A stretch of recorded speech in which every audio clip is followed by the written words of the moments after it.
ഇന്ന് ജൂലൈ മാസം 25 ശനിയാഴ്ച. അമ്മേ പരിശുദ്ധ അമ്മേ പരിശുദ്ധ ദൈവമാതാവേ, കൃപാസനത്തിലൂടെ ഞങ്ങൾക്കും ഞങ്ങളുടെ ദേശത്തിനും അമ്മ മധ്യസ്ഥം തേടിത്തന്ന എല്ലാ അനുഗ്രഹങ്ങൾക്കും കൃപകൾക്കും ഞങ്ങളിപ്പോൾ ഹൃദയം നിറഞ്ഞ നന്ദി പറയുന്നു.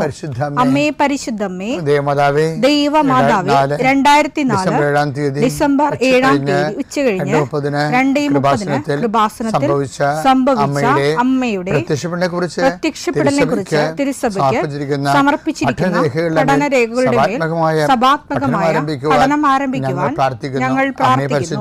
അമ്മേ പരിശുദ്ധമേ, ഭൂസ്വർലോകങ്ങളുടെ രാജ്ഞിയായ അങ്ങേയ്ക്ക് ഭൗമസംരക്ഷണത്തിനായി പ്രപഞ്ചപ്രകൃതിയെ തന്നെ തിരുസഭ പ്രതിഷ്ഠിക്കുവാൻ ഈ പ്രത്യക്ഷീകരണം വഴി ഇടയാക്കണമേ. പരിശുദ്ധമേ, ജപമാല മാതാവേ, സകല കൃപാസനം പ്രാർത്ഥനയോടും ചേർത്ത് ഞങ്ങളിപ്പോൾ പ്രാർത്ഥിക്കുന്ന ഈ കുടുംബത്തിന്റെ പ്രത്യേക നിയോഗം പറ മക്കളെ.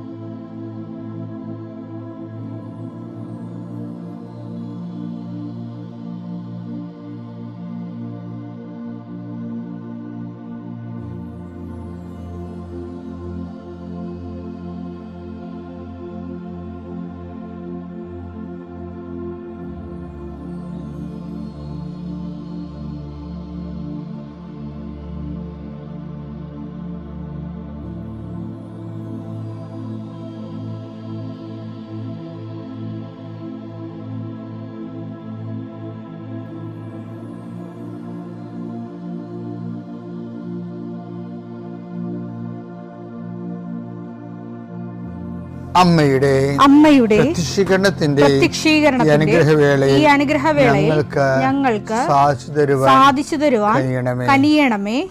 ആമേൻ. വിശ്വാസ പ്രമാണം. സർവശക്തനായ പിതാവും ആകാശത്തിന്റെയും ഭൂമിയുടെയും സൃഷ്ടാവുമായ ദൈവത്തിൽ ഞാൻ വിശ്വസിക്കുന്നു. അവിടുത്തെ ഏകപുത്രനും ഞങ്ങളുടെ കർത്താവുമായ ഈശോമിശിഹായിലും ഞാൻ വിശ്വസിക്കുന്നു. ഈ പുത്രൻ പരിശുദ്ധാത്മാവിനാൽ ഗർഭസ്ഥനായി കന്യകാമറിയത്തിൽ നിന്ന് പിറന്ന് പൊന്തിയോസ് പീലാത്തോസിന്റെ കാലത്ത് പീഡകൾ സഹിച്ച് കുരിശിൽ തറയ്ക്കപ്പെട്ട് മരിച്ച് അടക്കപ്പെട്ട് പാതാളങ്ങളിൽ ഇറങ്ങി മരിച്ചവരുടെ ഇടയിൽ നിന്ന് 3-ാം നാൾ ഉയർത്ത് സ്വർഗത്തിലേക്ക് എഴുന്നള്ളി സർവശക്തിയുള്ള പിതാവായ ദൈവത്തിന്റെ വലതുഭാഗത്തിരിക്കുന്നു. അവിടെ നിന്ന് ജീവിക്കുന്നവരെയും മരിച്ചവരെയും വിധിക്കുവാൻ വരുമെന്നും ഞാൻ വിശ്വസിക്കുന്നു. പരിശുദ്ധാത്മാവിലും ഞാൻ വിശ്വസിക്കുന്നു. വിശുദ്ധ കത്തോലിക്കാ സഭയിലും പുണ്യവാന്മാരുടെ ഐക്യത്തിലും പാപങ്ങളുടെ മോചനത്തിലും ശരീരത്തിന്റെ ഉയർപ്പിലും നിത്യമായ ജീവിതത്തിലും ഞാൻ വിശ്വസിക്കുന്നു. ആമേൻ. സ്വർഗ്ഗസ്ഥനായ ഞങ്ങളുടെ പിതാവേ, അങ്ങയുടെ നാമം പൂജിതമാകണമേ. അങ്ങയുടെ രാജ്യം വരണമേ. അങ്ങയുടെ തിരുമനസ് സ്വർഗത്തിലെ പോലെ ഭൂമിയിലും ആകണമേ. അന്നു വേണ്ടുന്ന ആഹാരം ഇന്ന് ഞങ്ങൾക്ക് തരണമേ. ഞങ്ങളോട് തെറ്റ് ചെയ്യുന്നവരോട് ഞങ്ങൾ ക്ഷമിക്കുന്നത് പോലെ ഞങ്ങളുടെ തെറ്റുകൾ ഞങ്ങളോടും ക്ഷമിക്കണമേ. ഞങ്ങളെ പ്രലോഭനത്തിൽ ഉൾപ്പെടുത്തരുതേ, തിന്മയിൽ ഞങ്ങൾ രക്ഷിക്കണമേ. ആമേൻ. നന്മ നിറഞ്ഞ മറിയമേ, സ്വസ്തി. കർത്താവ് അങ്ങയുടെ കൂടെ സ്ത്രീകളിൽ അങ്ങ് അനുഗ്രഹിക്കപ്പെട്ടവളാകുന്നു.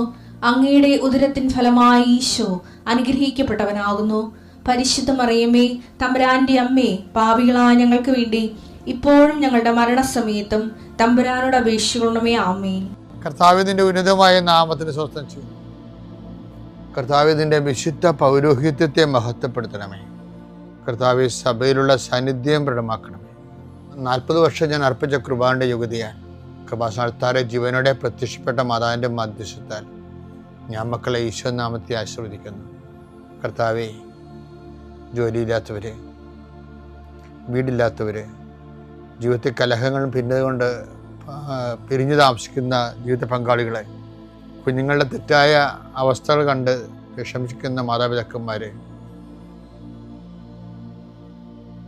ശാരീരികമായ രോഗങ്ങളെ അവസരപ്പെടുന്നതും രോഗം ആകുന്നതിന് സമയമെടുക്കുന്നില്ലെന്ന് ഓർത്ത് ഉത്കണ്ഠപ്പെടുന്നവരെയും സമർപ്പിച്ച് പ്രാർത്ഥിക്കുന്നു. ഇന്ന് യാത്ര ചെയ്യുന്നവരെ, ഇന്നത്തെ യാത്രയ്ക്ക് വേണ്ടി വിവിധമായ ഒരുക്കിയിരിക്കുന്ന ലക്ഷ്യങ്ങൾ, കണ്ടുമുട്ടുന്ന വ്യക്തികൾ, സംസാരിക്കുന്ന സംഭാഷണങ്ങൾ, എഴുതുന്ന രേഖകൾ, ഒപ്പിടുന്ന ഡോക്യുമെൻറ്റുകൾ,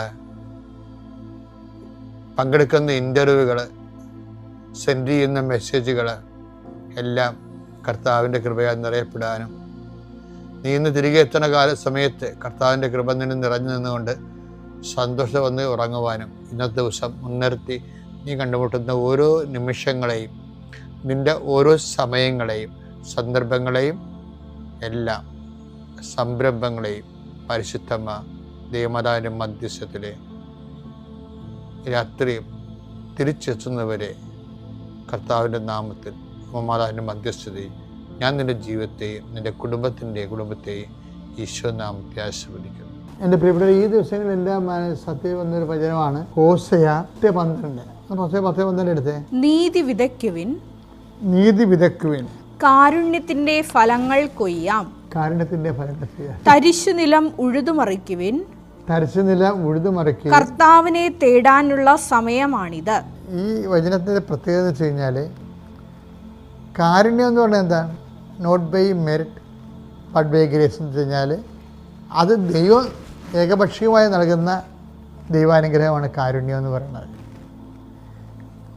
അത് ഇന്ന കാരണം, അതായത് പക്ഷെ അതിന് ദൈവം കാരുണ്യം ലഭിക്കാൻ വേറൊരു കണ്ടീഷൻ വെച്ചിട്ടുണ്ട്. കാരുണ്യം അൺകണ്ടീഷണലൊന്നുമല്ല, ഒരു കണ്ടീഷൻ വെച്ചിട്ടുണ്ട്. അതെന്താ കാര്യം?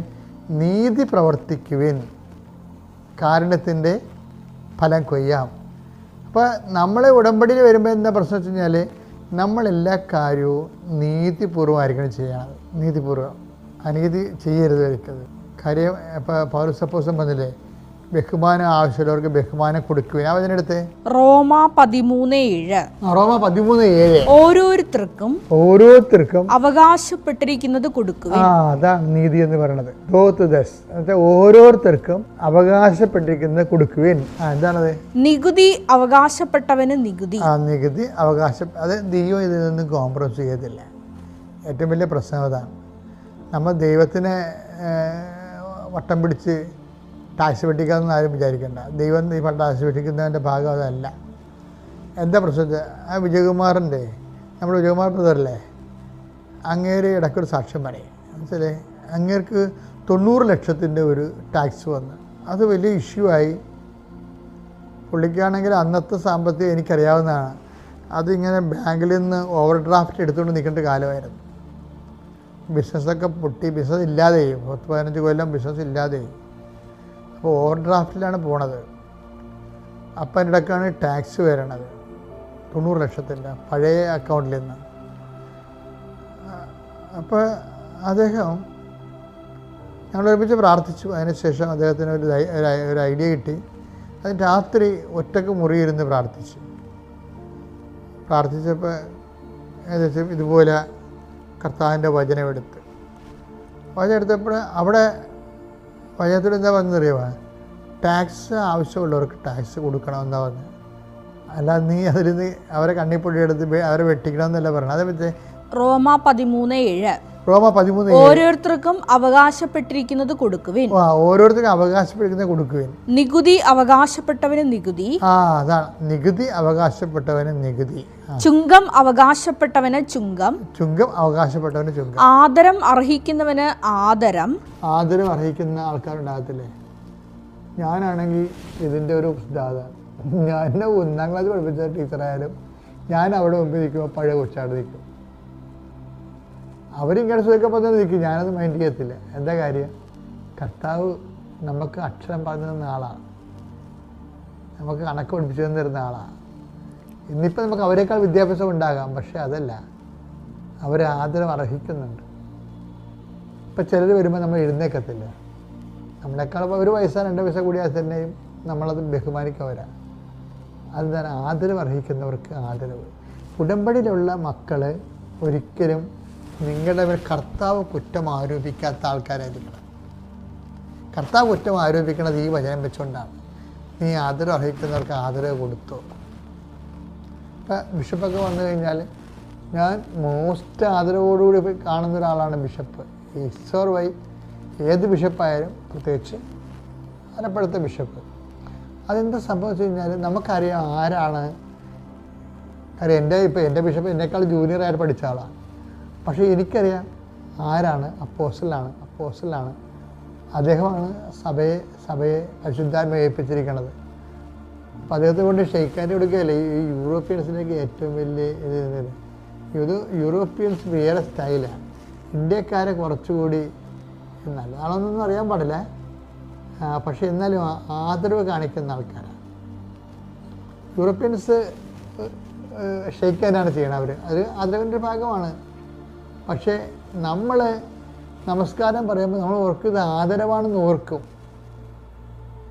പക്ഷേ ആദരവാണെന്ന് ചോദിച്ചു കഴിഞ്ഞാൽ ചിലർ പറയും ഇത് ബുദ്ധിസ്റ്റ്, നമസ്കാരമൊക്കെ ബുദ്ധിസ്റ്റിൽ നിന്ന് വന്നതാണ്, എൻ്റെതല്ല നിൻ്റെതാണെന്നാണെന്നാണ് സനാതനമായിട്ടുള്ള ആൾക്കാരുടെ വ്യാഖ്യാനം. പക്ഷെ ബുദ്ധിസ്റ്റ് വ്യാഖ്യാനം എന്ന് പറയണത് എനിക്ക് നിങ്ങളുടെ സ്നേഹവും ബഹുമാനമൊക്കെയാണ്, പക്ഷേ തൊട്ട് കളിക്കരുത്, തീണ്ടരുത്, നീ നിൻ്റെ സ്ഥലത്ത് നിൽക്കുക, ഞാൻ എൻ്റെ സ്ഥലത്ത് നിൽക്കാം, ടച്ച് ചെയ്യാൻ പാടില്ല. മനസ്സിലായോ? അതും പ്രശ്നമാണത്.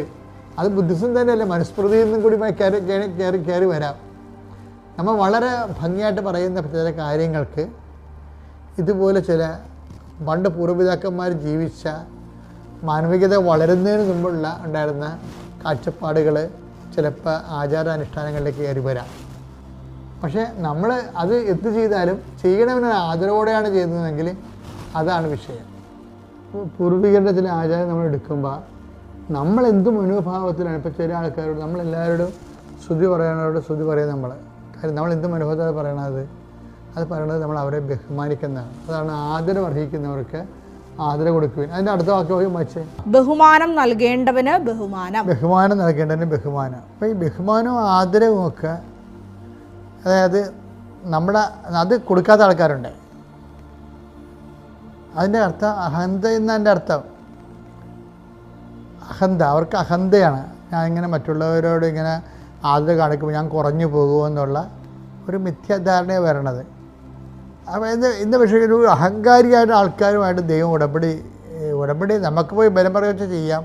ചില ആൾക്കാരുള്ള ഇവിടുത്തെ ഉടമ്പടി, കൃപാസനത്തിൻ്റെ ഉടമ്പടി ബലാത്കാര ഉടമ്പടി എന്ന് പറയും. പല ആൾക്കാരുടെ ഉടമ്പടി ബലാത്കാര ഉടമ്പടിയാണ്. എന്ന് വെച്ച് കഴിഞ്ഞാൽ യവന് ഒരു ബുദ്ധിയുമില്ല, ബോധമില്ല, അഹങ്കാരത്തിൻ്റെ കൂടായിരിക്കും. അങ്ങനെ ഒരു അഹങ്കാരിക്ക് ഉടമ്പടി ചെയ്യാൻ പറ്റത്തില്ല ശരിക്കും. അതാണ് ഈ ആദരവ് അർഹിക്കുന്നവർ ആദരവ് കൊടുക്കണം, ബഹുമാനം അർഹിക്കുന്നവർക്ക് ബഹുമാനം കൊടുക്കണം.